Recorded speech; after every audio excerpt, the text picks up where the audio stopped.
The next guest represents the West Central Mountain area, and of course he won a by-election last September, and he's made fiscal accountability and public safety a priority.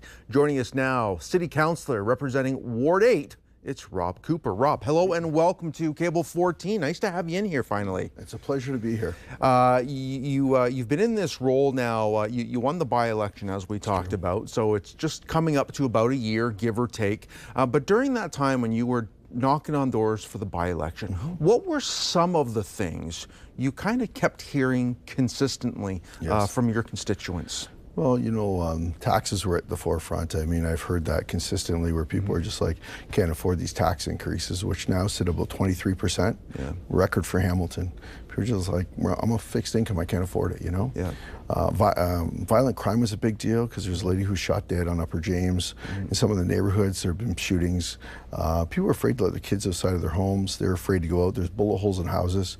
It was you know, Ward 8's a fairly sleepy ward to have that sort of stuff going on. And then, of course, there's the whole thing about housing, you know, and the roads. People were, you know, said, how can we be paying this level of taxes with the roads the way they are? We've never seen them so bad. Ranked officially worst in Canada, which is saying a lot too, right? So, and then, you know, beyond that, there's some individual issues, like as we're knocked on doors, people had concerns around their current neighborhood. So it wasn't right across the whole ward, but we gathered that. We probably ended up with about 82 issues. You know, things like broken sidewalks, need my tree trimmed, what's going on with my park, things like that. So, you know, and really my campaign was about you know, listening to the residents of Ward 8 and responding to that concern. It's key. It's key to be able to listen. And I guess as a reminder to all the voters out there, as a councillor, you're just one vote. But you're supposed to listen, bring forward their words, and then also take some of your ideas and thoughts and then present a motion and potential solutions. That's true. You know, that was another theme that we heard, was that people didn't feel they'd be represented at City Hall. You know, they said, you know, our concerns don't feel like they're at the forefront. And so that's why I really wanted to bring a voice to those residents to City Hall, and really what their concerns were became my concerns. You know, and whether you go from Upper Wellington over to Garth, and then you go all the way down to the access, and I forget how far up you go. Is it 20 Road? Oh no, the landmark I like to use is the Egg and I. Right behind there, there's the hydro wires. No, well, that's the area. Upper James is always a unique one, I find. I don't know about you. I do not like going up and down Upper James at any point of the day, unless it's after midnight. And let's face it, I'm never out of the house after midnight. But Upper James has been a bone in contention too.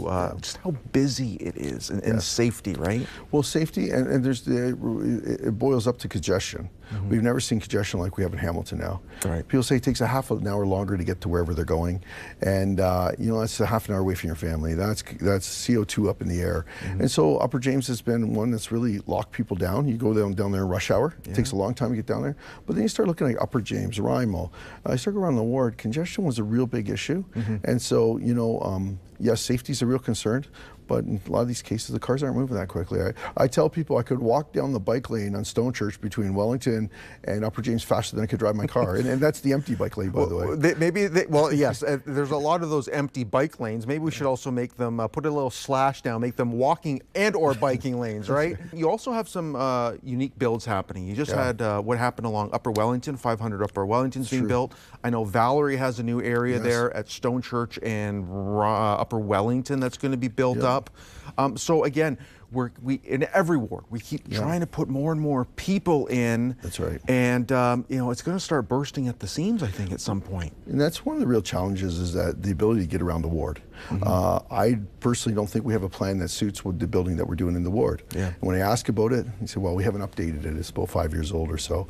Well, that plan that's going on in Upper James isn't accommodated in our master plans. So the reason why people are experiencing this congestion is because the road system hasn't been adequately adjusted for the amount of people that we're putting in place. So what we've been able to do is things Upper Wellington, we're getting a new road put in, Desperately needed. And the sidewalks there, right at that little dip there where the townhouses are after the link.